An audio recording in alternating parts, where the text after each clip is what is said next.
The Red Sea, April 2025. A crucial route for global trade, now threatened by escalating insurgency. The sun's rays danced on the turquoise waters, masking the underlying tension. For months, the Houthis, emboldened and heavily armed, had been engaging in a deadly game. Their targets were civilian ships and tankers, carrying valuable cargo, caught in a conflict not of their making. Each attack was a breach of international law.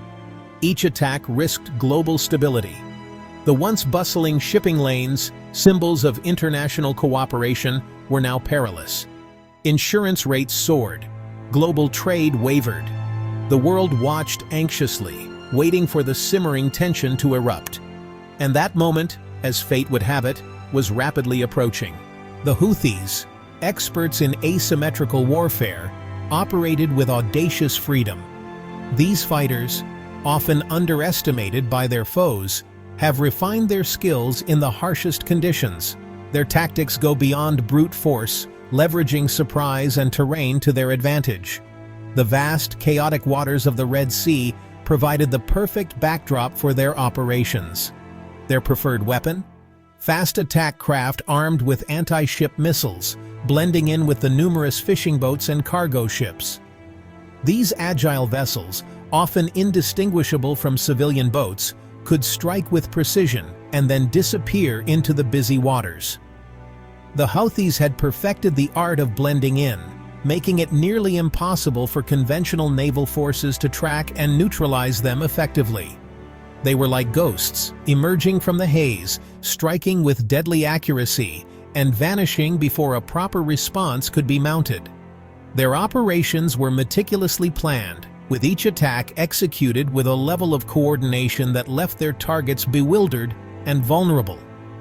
The element of surprise was their greatest ally, and they wielded it with devastating effect.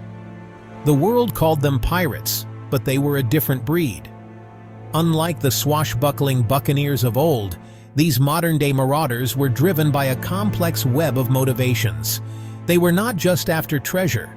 They were fighting for a cause, a belief system that fueled their relentless campaigns on the high seas. Driven by ideology and funded by shadowy sponsors, they were a far more sophisticated and dangerous threat than their predecessors. Their backers provided them with the latest in weaponry and intelligence, making them a formidable force. These were not mere bandits. They were insurgents with a mission, blending guerrilla tactics with modern technology. However, their intelligence was flawed.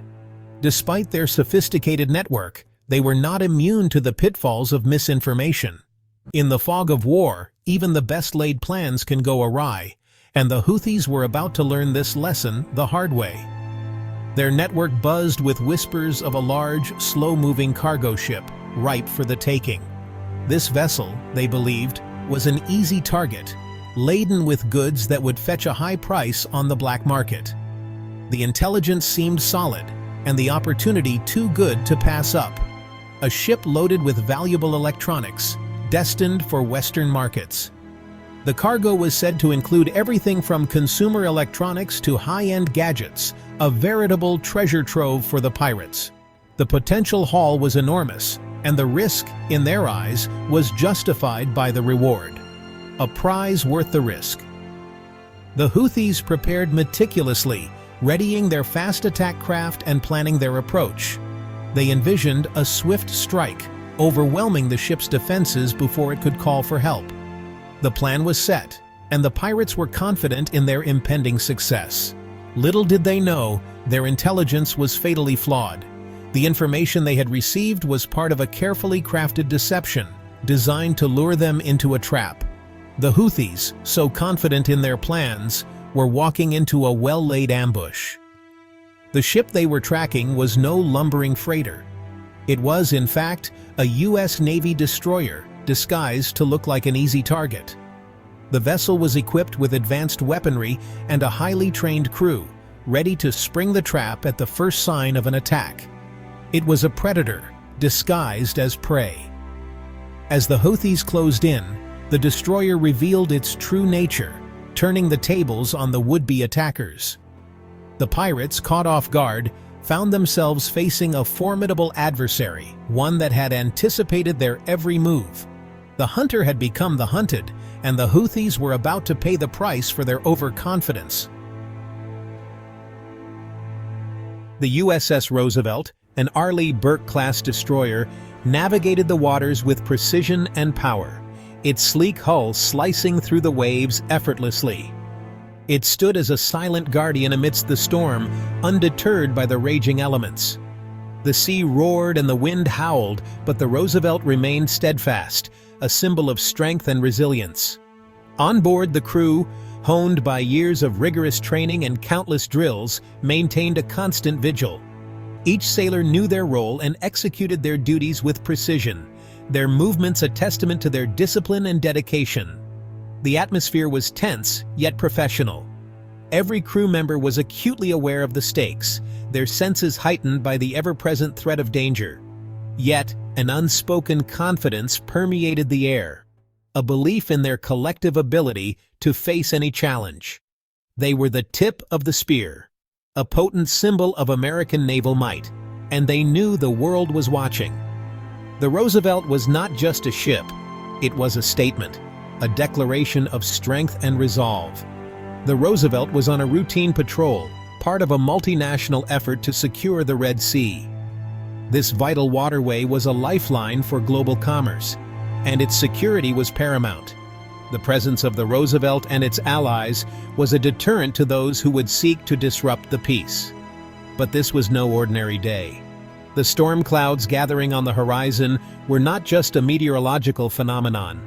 They were a harbinger of the trouble that lay ahead. The whispers of the Houthi attack had reached their ears. The intelligence reports were clear. A threat was imminent. The crew's discussions were hushed but urgent, their minds racing to anticipate the enemy's next move. The chatter of their radios, intercepted and deciphered by the Roosevelt's sophisticated electronic warfare suite, painted a clear picture. They were the target. The enemy's plans were laid bare, their intentions unmistakable. The Houthis, blinded by their hubris, had mistaken the destroyer for an easy mark. A fatal miscalculation. They had underestimated the Roosevelt and its crew, a mistake that would cost them dearly. The captain, a seasoned veteran with years of experience in naval warfare, allowed himself a grim smile. He had seen this kind of arrogance before, and he knew how to exploit it. His confidence was not born of bravado, but of a deep understanding of the capabilities of his ship and crew. The hunters were about to become the hunted. The Roosevelt's crew sprang into action, their training kicking in as they prepared for the impending confrontation. Weapons were readied, defensive systems activated, and every sailor took their position, ready to defend their ship and their mission. The clash that followed was swift and decisive. The Roosevelt's firepower was unleashed with precision, its missiles and guns finding their marks with deadly accuracy.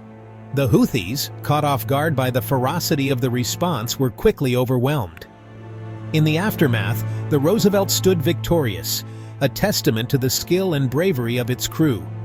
The threat had been neutralized, and the Red Sea remained secure.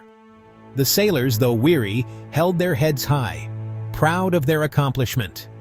As the sun set over the now calm sea, the Roosevelt sailed on, its mission far from over. The crew knew that there would be more challenges ahead, but they were ready. They had faced the storm and emerged stronger, a true embodiment of naval excellence. The command echoed through the ship.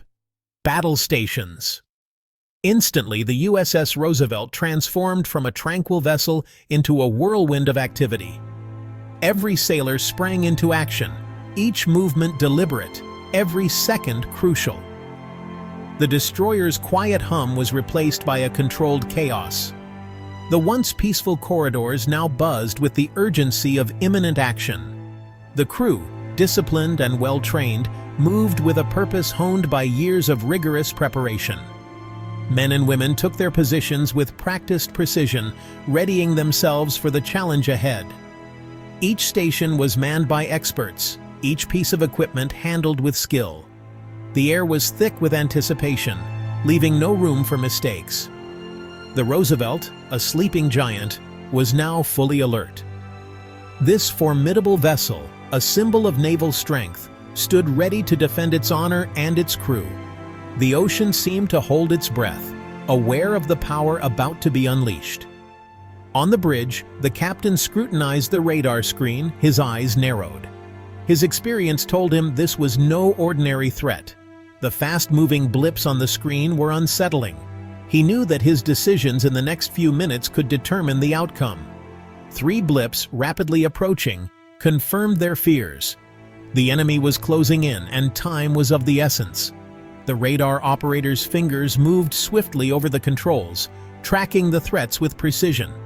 The tension was palpable, but the crew remained focused. The Houthis were committed to their attack. Launch interceptors, jam their comms, prepare countermeasures. Orders were issued swiftly, and the crew responded like a well-oiled machine. Interceptors launched, communication channels jammed, and countermeasures readied. The Roosevelt was prepared to defend itself. His voice was calm and steady, masking the tension in the air. The captain's demeanor was a source of strength for the crew. They knew that under his command, they were in capable hands. His calmness in the face of danger was a testament to his leadership and experience. The Roosevelt, armed with the most advanced weaponry on the planet, was ready to unleash its fury. The ship's arsenal, a marvel of modern engineering, was designed to deliver devastating power with pinpoint accuracy. The sailors operating these systems were among the best, trained to use them with deadly precision. The pirates had chosen the wrong ship to attack. They had underestimated the Roosevelt and its crew, and they were about to pay the price for their mistake. The ship's weapons were primed and ready, and the crew was prepared to defend their vessel with everything they had. They were about to learn a lesson in naval superiority. The Roosevelt's response was swift and overwhelming. Its weapons roared to life, delivering a barrage of firepower that left the enemy reeling.